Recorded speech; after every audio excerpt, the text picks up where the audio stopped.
கச்சத்தீவு நெடுந்தீவு இடையே மீன்பிடிக்கும் போது தமிழக மீனவர்கள் 4 பேர் இலங்கை கடற்படையால் கைது செய்யப்பட்டிருக்கிறார்கள். இந்திய பெருங்கடலில் தமிழக மீனவர்களை இலங்கை கடற்படை கைது செய்வது மீண்டும் தொடர்கதையாக இருக்கிறது. சில நாட்களாக அமைதியாக இருந்த இலங்கை கடற்படை மீண்டும் தமிழக மீனவர்களை கைது செய்ய தொடங்கியுள்ளது.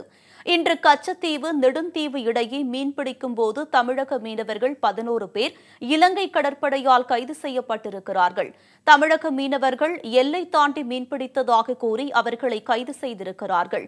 தமிழக மீனவர்கள் மீது தாக்குதல் நடத்துவது, கைது செய்வது என்று இலங்கை கடற்படையின் நட்டுடியம் தொடர்ந்து கொண்டே இருக்கிறது.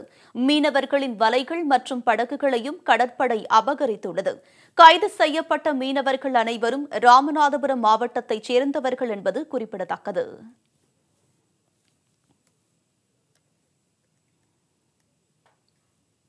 தமிழகம் மற்றும் புதுவை ஒரு தொகுதியோடு சேர்த்து 40 தொகுதிகளையும் அதிமுக கூட்டணி கைப்பற்றும் என தமிழக முதல்வர் எடப்பாடி பழனிசாமி நம்பிக்கை தெரிவித்துள்ளார். அரக்கோணம் பாராளுமன்ற தொகுதி அதிமுக கூட்டணி பாமக வேட்பாளர் AK மூர்த்தியை ஆதரித்து கார்பாடி சித்தூர் பேருந்து நிலையம் அருகில் பேசிய முதலமைச்சர் பழனிசாமி, நடக்க இருக்கும் நாடாளுமன்ற தேர்தலில் தமிழகம் மற்றும் புதுவை ஒரு தொகுதியோடு சேர்த்து 40 இடங்களிலும் அதிமுக தலைமையிலான கூட்டணி கட்சிகள் அமோக வெற்றி பெறும் என்றார்.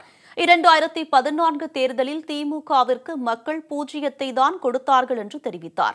இந்த தேர்தலை பொறுத்தவரைக்கும் தர்மத்திற்கும் அதர்மத்திற்கும் நடைபெறுகின்ற ஒரு தேர்தல் என்றும், இந்த தேர்தலில் வென்றால்தான் மத்திய அரசிடம் அதிக நிதியை தமிழகத்திற்கு பெற்று வர முடியும் என்று தெரிவித்தார். இன்னைக்கு எவ்வளவோ துறை இருக்குது, நெடுஞ்சாலைத்துறை இருக்குது, பொதுப்பணித்துறை இருக்குது, வேளாண்மை துறை இருக்குது, பல துறை இருந்தாலும் மருத்துவத்துறை இருக்குது. எல்லா துறை காட்டிலும் இன்றைக்கு கல்விக்குத்தான் அதிக முக்கியத்துவம் கொடுத்து அதிகமான நிதி ஒதுக்கீடு செஞ்சிருக்கிறோம். அதனால இன்றைக்கு கல்வி கற்போடைய எண்ணிக்கை தமிழகத்தில் உயர்ந்திருக்குது.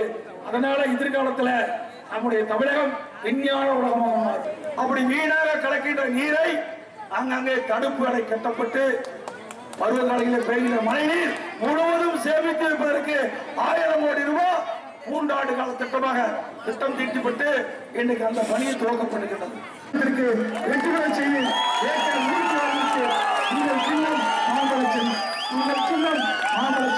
மாம்பழத்திற்கு வாக்களித்து அவரை பெருவாரியான வாக்கு வித்தியாசத்தில் வெற்றி பெற செய்து ஒரு நிலையான ஆட்சி மத்தியில் ஏற்பட வாக்களிப்பு மாம்பழ சின்னம் வாக்களிப்பு.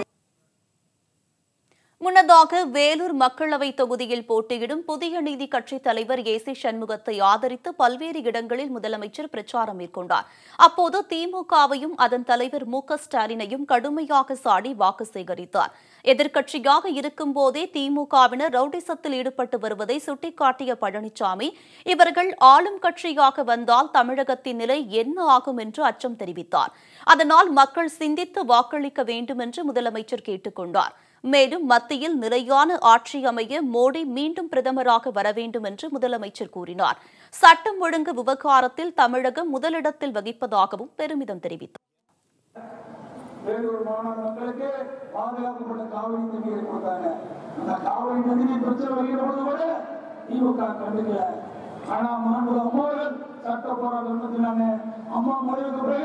அம்மாவுடைய அரசு தொடர்ந்து சட்ட போராட்டம் நடத்தி உச்சநீதிமன்றத்தை நல்ல தீர்ப்பு பெற்று விவசாய வீட்டை பாதுகாத்து இங்க கூட பாலம் இருக்குது.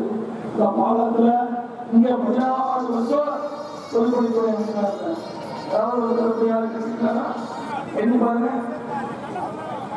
ஆனா அனைத்து இந்திய அண்ணா திராவிட முன்னேற்ற கழக அரசு ஒரு சொட்டு நீர் போல வீணாக கூடாது என்பதற்காக ஓடையின் குறுக்கே தடுப்பணை கட்டப்படுகிறது, நதியின் குறுக்கே தடுப்பணை கட்டப்படுகிறது. அதற்காக 1000 கோடி ரூபாய் ஒதுக்கீடு. அதேபோல் திருவண்ணாமலை வேட்பாளர் அக்ரி கிருஷ்ணமூர்த்தியை ஆதரித்து பேசிய முதலமைச்சர் பழனிசாமி, திமுக ஆட்சியில் மின்வெட்டு அதிகமாக இருந்ததாக குற்றம் சாட்டினார். எதிர்க்கட்சியாக இருக்கும்போதே ரவுடிசம் செய்யும் திமுகவினர் ஆளும் கட்சியாக வந்தால் தமிழகத்தின் நிலை என்னவாகும் என்று முதலமைச்சர் எடப்பாடி பழனிசாமி கேள்வி எழுப்பியுள்ளார். ஆனால் திராவிட முன்னேற்ற கழக ஆட்சியில சரியான முறையிலே நிர்வாக திறமையற்ற அரசு ஆண்ட காரணத்தினாலே எப்ப கரண்ட் வரும் எப்ப கரண்ட் போகும்னே தெரியாது. அதை கடுமையான மின்வெட்டு அம்மா பதவியேற்றாங்க 2011. அப்போ அம்மா தெளிவா சட்டமன்றத்தில் சொன்னாங்க, 3 ஆண்டுகள தடையில்லா மின்சாரம் தமிழகத்திலே வழங்கப்படும் என்று தெரிவித்தார்கள் சட்டமன்றத்திலே. அதே போல 3 ஆண்டுகளில் தடையில்லா மின்சாரத்தை தமிழகத்துக்கு தந்தாங்க. அதே வழியில அம்மாவுடைய அரசு இன்றைக்கு செயல்பட்டு மின்மிகை மாநிலம் உபரி மின்சாரத்தை தமிழ்நாட்டில் நம்ம உற்பத்தி பண்ணிட்டு இருக்கிறோம். உபரி மின்சாரத்தை உற்பத்தி பண்ணிக்கிறோம். அந்த அளவுக்கு திறமை மிக்க நிர்வாகம். அது மட்டும் இல்லைங்க, நம்ம அதிகமா மின்சாரம் உற்பத்தி செய்த காரணத்தினால மத்திய அரசு விருது கொடுத்திருக்கு. அதிக மின்சாரத்தை உற்பத்தி செய்ததற்காக விருதை பெற்றிருக்கின்றோம். அவருடைய ஆட்சியில மின்வெட்டு, நம்முடைய ஆட்சியில தாராளமான மின்சாரம் விருதை பெற்றிருக்கின்றோம். அதே போல வேளாண் பணியில சிறந்த முறையில நிர்வாக திறமையின் காரணமாக செயல்பட்டதின் விளைவாக தொடர்ந்து கிஸ் கர்மான் விருதை பெற்றிருக்கின்றோம்.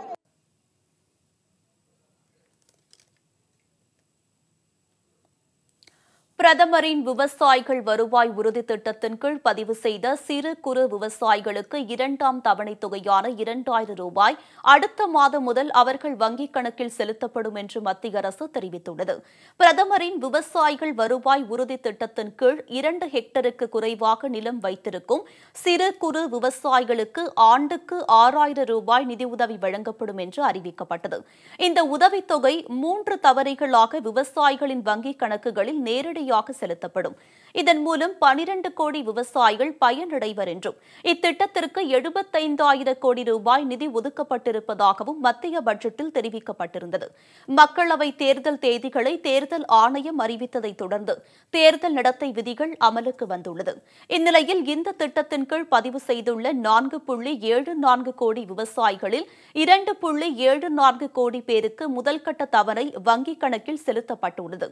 விடுபட்டவர்களின் வங்கிக் கணக்கில் முதல்கட்ட தவணை இம்மாத இறுதிக்குள் வழங்கப்படும் என்றும் 2ஆம் கட்ட தவணை அடுத்த மாதம் 1ஆம் தேதி முதல் விவசாயிகளின் வங்கிக் கணக்கில் செலுத்தப்படும் என்று அறிவிக்கப்பட்டுள்ளது. இதற்காக தேர்தல் ஆணையம் அனுமதி அளித்துள்ளது என்று மத்திய வேளாண் அமைச்சகம் தெரிவித்திருக்கிறது.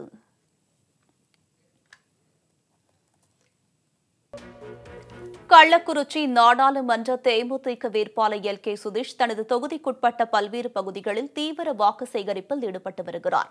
பல்வேறு சங்க நிர்வாகிகளை சந்தித்தும் அவர் ஆதரவு திரட்டினார். கள்ளக்குறிச்சி தேமுதிக வேட்பாளர் எல். கே. சுதீஷ் கடந்த 3 நாட்களாக தொகுதிக்கு உட்பட்ட பல்வேறு பகுதிகளில் சூறாவளி பிரச்சாரம் மேற்கொண்டு வருகிறார். இந்நிலையில் சின்னசேலம் வந்த எல். கே. சுதீஷுக்கு தேமுதிக மற்றும் கூட்டணி கட்சிகள் சார்பாக வரவேற்பு அளிக்கப்பட்டது. தொடர்ந்து சின்னசேலத்தில் உள்ள செங்குந்தர் ஸ்ரீ ஆக்கியா விநாயகர் ஆலயத்தில் அவர் சிறப்பு வழிபாடு நடத்தினார். தமிழன் தமிழன் இவன்தான் தமிழன், தலைவன் தலைவன் இவன்தான் தலைவன், தமிழன் தமிழன் இவன்தான் தமிழன், தலைவன் தலைவன் இவன்தான் தலைவன், இனிமேல் இவனின் ராஜ்யம் தானே, மக்கள் போற்றும் முதல்வன் இவனே, தமிழே இவனுக்கு சுவாசம் ஆகும், தர்மம் இவனுக்கு மகுடம் சூடும், தமிழன் தமிழன் இவன்தான் தமிழன், தலைவன் தலைவன் இவன்தான் தலைவன்.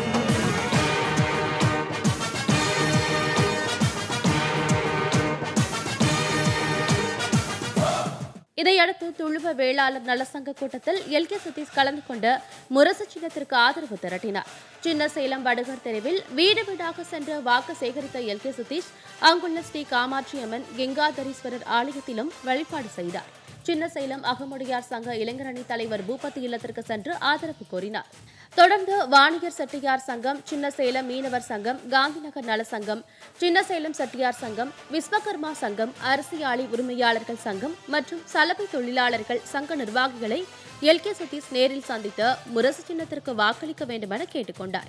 இதைத் தொடர்ந்து கள்ளக்குறிச்சியில் பிரபல கல்வி நிறுவனங்களின் தாளாளர் AKT மகேந்திரன், சத்யா ஸ்வீட்ஸ் உரிமையாளர் முரளி, மாடர்ன் ரைஸ் மில் உரிமையாளர் ஜெயராமன் ஆகியோரை எல். கே. சுதீஷ் நேரில் சந்தித்து ஆதரவு திரட்டினார். மேலும் வைரமாளிகை கண்ணன், வழக்கறிஞர்கள் விக்ரன் பாபு, ஜெயச்சந்திரன், ஸ்ரீனிவாசன் ஆகியோரை நேரில் சந்தித்து ஆதரவு கோரினார். அதன் பின்னர் ஆரிய வைசிய சங்கத்தினரை சந்தித்து ஆதரவு திரட்டினார். இதைத் தொடர்ந்து கள்ளக்குறிச்சி முன்னாள் சட்டமன்ற உறுப்பினர் அழகுவேல் பாபுவை சந்தித்து பேசினார். இதேபோல் வியாக துருகம் அதிமுக நகர செயலாளர் PSK ஷியாம் சுந்தர் மற்றும் வர்த்தக சங்கம், வணிகர் சங்க நிர்வாகிகள், நாயுடு மகாஜன சங்க நிர்வாகிகள், துளுவ வேளாளர் நலசங்க நிர்வாகிகள், தியாகதுருகம் பேரூராட்சி மன்ற தலைவர் விஜயராஜு உள்ளிட்டோரை சந்தித்து ஆதரவு திரட்டினார். அதன் பின்னர் தியாகதுருகம் வாரசந்தையில் வாக்கு சேகரிப்பில் ஈடுபட்டார்.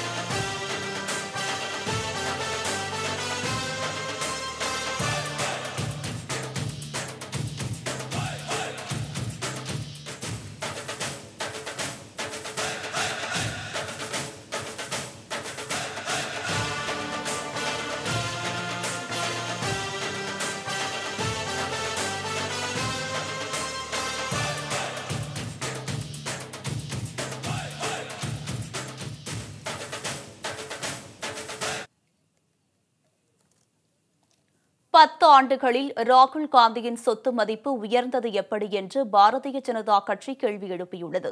காங்கிரஸ் தலைவர் ராகுல் காந்தியின் சொத்து மதிப்பு கடந்த 2004ஆம் ஆண்டில் 55 லட்சமாக இருந்த நிலையில் தற்போது 9 கோடியாக உயர்ந்திருப்பது தெரியவந்துள்ளது. அவர் தாக்கல் செய்த வேட்புமனுவில் இந்த தகவல் குறிப்பிடப்பட்டுள்ளது. இது தொடர்பாக பாரதிய ஜனதா கட்சியின் மூத்த தலைவரும் மத்திய அமைச்சருமான ரவிசங்கர் பிரசாத் காங்கிரசுக்கு பல்வேறு கேள்விகளை எழுப்பியுள்ளார். ராகுல் காந்திக்கு ஒரு எம்பிக்கான வருமானம் மட்டுமே இருக்கும் நிலையில் 2004இல் 55 லட்சத்தில் இருந்து அவரது சொத்து மதிப்பு 2009இல் 2 கோடியாகவும் 2014ஆம் ஆண்டு 9 கோடியாகவும் அதிகரித்திருக்கிறது என்றும் இது ராகுல் காந்தி மாதிரி வளர்ச்சியாக தெரிகிறது என்று தெரிவித்தார். ராகுல் காந்தியின் வருமான ஆதாரம் எது என்று தாங்கள் அறிய விரும்புவதாக கூறிய ரவிசங்கர் பிரசாத், வெறும் ஒரு எம்பியான ராகுல் காந்தியின் வருமானம் 10 ஆண்டுகளில் இந்த அளவுக்கு பெருகியது எப்படி என்று கேள்வி எழுப்பியுள்ளார்.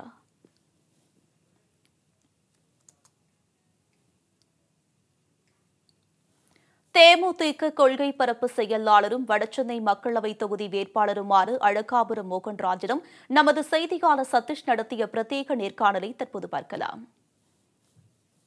சார், இப்போது வடசென்னையின் வேட்பாளராக நீங்கள் போட்டிடுறீங்க. அந்த வடசென்னையில் இருக்கக்கூடிய பிரச்சனைகளை நீங்கள் என்னென்னலாம் பார்க்குறீங்க? வடசென்னை நாடாளுமன்ற தொகுதியை பொறுத்த வரைக்கும் பெரும்பான்மையாக ஏறக்குறைய 90% மக்கள் நடுத்தர மக்கள், ஏழை எளிய மக்கள், தொழிலாளர் நிறைந்த பகுதி, மீனவர்கள் நிறைந்த பகுதி. வடசென்னை நாடாளுமன்ற தொகுதியை பொறுத்த வரைக்கும் அந்த கொடுங்கோலூர் குப்பை மேடு ஒரு பெரிய பிரச்சனை மக்களுக்கு. ஏனென்று சொன்னால் அந்த குப்பை மேடு அந்த காலத்திலே சென்னையினுடைய புறநகர் பகுதியில் இருந்தது. இப்பொழுது சென்னையினுடைய மத்திய பகுதியிலே இருக்கின்ற அளவுக்கு வந்துவிட்டது. சென்னையிலே தினமும் சேகரிக்கின்ற குப்பையெல்லாம் ஏறக்குறைய ஒரு 60% மேலே அந்த கொடுங்கோலூர் குப்பை மேட்டுக்கு வருவது. அதனாலே அந்த பகுதியில் இருக்கின்ற மக்களுக்கு பல தொற்று நோய்கள், குழந்தைகளுக்கு நோய்வாய்ப்படுகிறார்கள். அந்த குப்பை மேட்டை நிரந்தரமாக வேறு இடத்துக்கு மாற்றுவதற்கு உண்டான முயற்சிகளை எடுப்பேன். அது மட்டுமல்லாமல் மீனவ பெருமக்களுக்கு அவர்களும் அன்றாடம் தன் வாழ்வாதாரத்திற்காக தன் உயிரை பணை வைத்து ஆழ்கடலுக்கு மீன்பிடிக்க சென்று அதன் மூலமாக வாழ்க்கை நடத்தி கொண்டிருக்கிறார்கள். அவர்களுக்கு இந்த புயல் காலங்களிலே பல அரசாங்கங்கள் தமிழக சார்பாக பல உதவிகள் செய்தாலுமே கூட இந்த புயல் வருகின்ற நேரத்தில் அவர்களுடைய வாழ்வாதாரத்திற்கு உண்டான நிலையான ஒரு தீர்வை ஏற்படுவதற்காக தமிழக அரசின் மூலியமாக மத்திய அரசிடம் வாதாடி அவர்களுக்கு உரிய உதவியை கேட்டு பெறுவேன். அது மட்டுமல்லாமல் தொழிலாளர்கள் நிறைந்த பகுதி, அந்த பகுதியில் இருக்கின்ற மக்கள் பலதரப்பட்ட தொழிலாளர் பெருமக்கள் எல்லாம் தன் வாழ்வாதாரத்திற்காக அந்த பகுதியிலே நீண்ட காலமாக பல பெரிய தொழிற்சாலைகள் இருந்தாலுமே கூட அந்த பகுதியிலே வாழ்கின்ற மக்களுக்கு சரியான உரிய அங்கீகாரம் கிடைப்பதில்லை.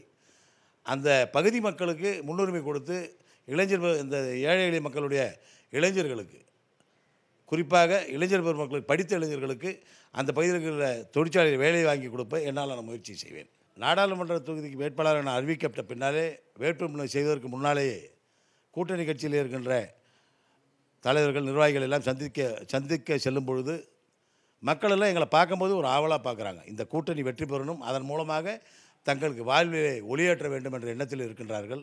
அந்த நம்பிக்கையிலே நாங்கள் அவர்கள் அணுகும்போது அவர்களுடைய பிரச்சனை வேறு என்ன, அதை வேணும் இது வேணும் நம்ம கேட்கல. அடிப்படை வசதிகள் என்று சொன்னால் குடிநீர் வசதி அந்த ஏற்கனவே செய்திருந்தாலும் கூட நிறைய அடிக்கடி குடியேறுவதனால், ஜனத்தொகை பெறுவதனாலே குடிநீர் தட்டுப்பாடு இருக்கின்றது. அதுபோல் இயற்கை பொய்த்து விட்டது. ஆகையினாலே எனக்கு அந்த தொகுதி மக்கள் வாய்ப்பு கொடுத்தால், பக்கத்திலேயே கடல் நீர் இருக்கிறது, துறைமுகம் இருக்கிறது. அந்த கடல் நீரை குடிநீராக்கும் திட்டத்தின் கீழே அந்த மக்களுக்கு ஒரு நிரந்தர தீர்வு ஏற்பட முயற்சி எடுப்பேன் என்பது இந்த நேரத்தில் சொல்லிக்கொள்ள ஆசைப்படுகிறேன். பாரதிய ஜனதா கட்சியின் துணைத் தலைவராக எம்பி உமா பாரதி தற்போது நியமனம் செய்யப்பட்டிருக்கிறார். மத்திய பிரதேசத்தில் முதல்வராக இருந்தவர் பாஜகவைச் சேர்ந்த உமா பாரதி. இவர் பல்வேறு தேர்தல்களில் பாஜக சார்பாக போட்டியிட்டுள்ளார். இவர் பாஜகவின் மிக முக்கியமான பெண் அரசியல்வாதிகளில் ஒருவராவார்.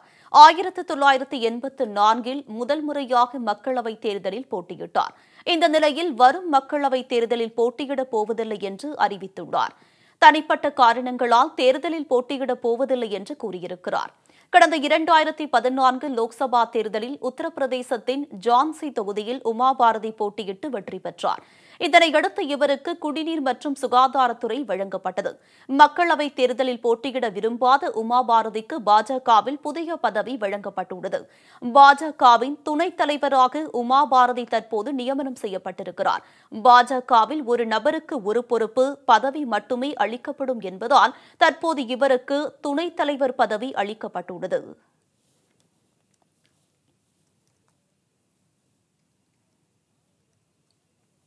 தமிழகத்தில் அடுத்த 2 நாட்களுக்கு வெயிலின் தாக்கம் அதிகமாக இருக்கும் என்று வானிலை மையம் தெரிவித்துள்ளது.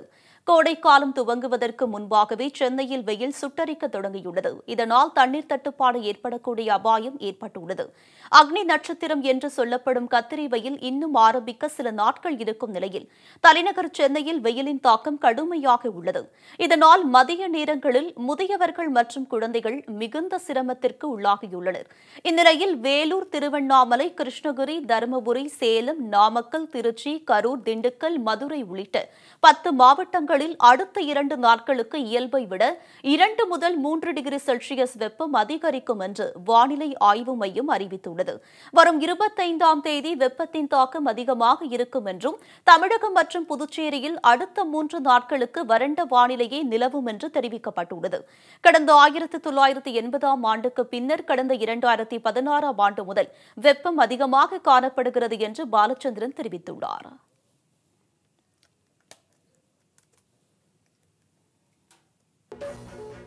பாராளுமன்ற தேர்தலில் 2 லட்சம் வாக்குகள் வித்தியாசத்தில் வெற்றி பெறுவேன் என்று பொன் ராதாகிருஷ்ணன் கூறியுள்ளார்.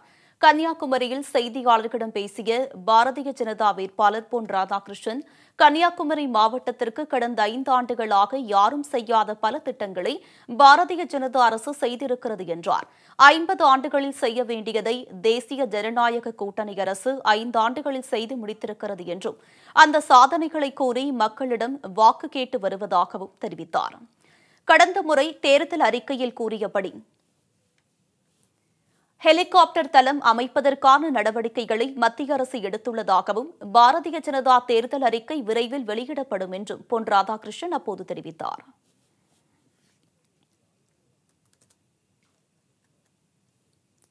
நடைபெறவுள்ள நாடாளுமன்ற தேர்தலை முன்னிட்டு காஞ்சிபுரம் மாவட்டத்தில் உள்ள 11 சட்டமன்ற தொகுதிகளுக்கு தொகுதி வாரியாக வாக்குப்பதிவு எந்திரங்கள் அனுப்பும் பணி தீவிரமடைந்துள்ளது. காஞ்சிபுரம் மாவட்டத்தில் உள்ள 4157 வாக்குச்சாவடிக்கு தேவையான 10,095 வாக்குப்பதிவு எந்திரங்கள், 5,450 வாக்குப்பதிவு கட்டுப்பாட்டு எந்திரங்கள், 5,025 வாக்குப்பதிவு உறுதிச்சீட்டு எந்திரம் ஆகியவை சோதனைகள் முடிக்கப்பட்டு வாக்குப்பதிவிற்கு தயார் நிலையில் வைக்கப்பட்டுள்ளது. இந்த வாக்குப்பதிவு எந்திரங்களை காஞ்சிபுரம், ஸ்ரீபெரும்புதூர் ஆகிய தொகுதிகளில் பயன்படுத்த திட்டமிடப்பட்டுள்ளது. காஞ்சிபுரம் மாவட்டத்தில் உள்ள 11 சட்டமன்ற தொகுதிக்கு உட்பட்ட 13 தாலுகா அலுவலகங்களுக்கும் தமிழ்நாடு அரசு சேமிப்பு கிடங்கில் இருந்து பிரித்தனுப்பும் பணியை மாவட்ட ஆட்சியரும் மாவட்ட தேர்தல் அலுவலருமான ப. பொன்னையா பார்வையிட்டு துவக்கி வைத்தார்.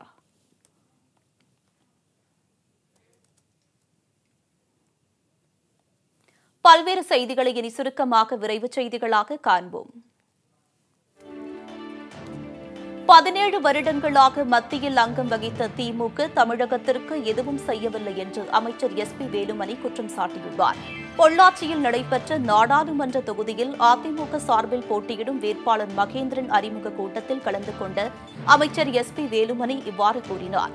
மேலும் திமுக ஆட்சிக் காலத்தில் நில அபகரிப்பு, தொழிற்சாலைகள் அபகரிப்பு, சினிமா வாங்குவது போன்ற செயலில் ஈடுபட்டு வந்ததாக குற்றம் சாட்டிய அவர் அதிமுக கூட்டணி 40 இடங்களிலும் நிச்சயம் வெற்றி பெறும் என்று நம்பிக்கை தெரிவித்தார். இந்த கூட்டத்தில் தேமுதிக சார்பில் கோவை தெற்கு மாவட்ட செயலாளர் பனப்பட்டி தினகரன் மற்றும் ஒன்றிய நகர பேரூராட்சி நிர்வாகிகள் பலர் கலந்து கொண்டனர். எழுச்சியான முறையில் பொள்ளாச்சி நாடாளுமன்ற தொகுதிக்குட்பட்ட பொள்ளாச்சி சட்டமன்ற தொகுதி வேட்பாளர் அறிமுக கூட்டம் சிறப்பான முறையில் நடைபெற்றது. இன்றைக்கு பொள்ளாச்சி சட்டமன்ற தொகுதி மட்டுமல்ல, இன்றைக்கு 6 சட்டமன்ற தொகுதி பொள்ளாச்சி நாடாளுமன்ற தொகுதிக்கு உட்பட்ட அனைத்து தொகுதிகளிலும் சிறப்பான முறையில் பணியாற்றி இந்த பொள்ளாச்சி கோயம்புத்தூர் சாலை உட்பட பாலக்காடு மெயின் ரோடு சாலை, பல்வேறு பாலங்கள், பல்வேறு பணிகளை இதுவரை இருந்த எம்பிகள் யாரும் செய்யாத அளவுக்கு மகேந்திரன் செய்துள்ளார்கள். ஆகவே நம்முடைய பொதுமக்களும் இன்றைக்கு சிறப்பான முறையில் நம்முடைய கழகத்துடைய தோழர்கள், செயல் வீரர்கள், கூட்டணி கட்சியுடைய செயல் வீரர்கள், பொறுப்பாளர்கள் எல்லாமே இன்றைக்கு உறுதியாக 2 லட்சம் வாக்கு வித்தியாசத்திலே மகேந்திரன். விழுப்புரம் மாவட்டம் செஞ்சியில் ஆரணி தொகுதி வேட்பாளர் சேவல் ஏழுமலையின் அறிமுக கூட்டம் நடைபெற்றது. சட்டத்துறை அமைச்சர் CV சண்முகம் தலைமையில் நடைபெற்ற இந்த கூட்டத்தில் பாமக, தேமுதிக, பாஜக உள்ளிட்ட கட்சி நிர்வாகிகள், தொண்டர்கள் என்று ஆயிரக்கணக்கானோர் கலந்து கொண்டனர். இதில் பேசிய அமைச்சர் CV சண்முகம் அதிமுகவையும் அதன் கூட்டணி கட்சிகளையும் விமர்சித்தார். அனைவருக்கும் சேர்ந்து நம்ம அனைத்து இந்த மாவட்டத்தில் நம்ம இருந்த உழைப்பெல்லாம் சேர்ந்து வெற்றி பெற வேண்டிய ஒரே பகுதி இந்த இடைத்தலை பகுதி என்று தயவுசெய்து மனசு. இத்தனை காலம் நம்ம செய்த அம்மாவின் மறைவுக்கு பிறகு இந்த 2 ஆண்டு காலம் நாம் மாற்றிய பணிகள்லாம் அத்தனையும் நம்ம இந்த ஒரு தொகுதியிலே இந்த இடைத்தலை சின்னம் வெற்றி பெற்றே ஆக வேண்டும், ஆகணும். அதிலும் இந்த செஞ்சி தொகுதி, மயிலம் தொகுதி நம்முடைய விழுப்புரம் வடக்கு மாவட்டத்தில் வருகிறது. இந்த தொகுதியிலே வேறுவாயான வாக்குகளை வெற்றி பெற வேண்டும். அதே போன்று நம்மோடு நம்பி அனைத்து இந்திய அண்ணா திராவிட முன்னேற்ற கழகத்தோடு கூட்டணி வைத்தால் நாம் வெற்றி பெறலாம், அந்த தொண்டர்கள் நமக்கு உண்மையாக வேலை செய்வார்கள் என்ற எண்ணத்தோடு வந்திருக்கின்ற, நம்ம நம்பி கூட்டணி வைத்திருக்கின்ற அந்த கூட்டணி கட்சியினுடைய தலைவர்களுடைய எண்ணத்தை நிறைவேற்றுகின்ற வகையிலே, அவர் எண்ணத்துக்கு வெற்றி தருகின்ற வகையிலே உங்களுடைய உறவினர்கள், நண்பர்கள், பக்கத்து தொகுதியில் இருக்கின்ற விழுப்புரம் நாடாளுமன்ற தொகுதியாகவும் கள்ளக்குறிச்சி நாடாளுமன்ற தொகுதியாகவும் மற்ற அந்த தொகுதியில் இருக்கின்ற உங்களுடைய உறவினர் நண்பர்களோடு அனைவருக்கும் சொல்லி நம்முடைய இயக்கம் இந்த மிகப்பெரிய கூட்டணி வெற்றி பெறுவதற்கு நீங்கள் அனைவரும் பாடுபட வேண்டும் என்று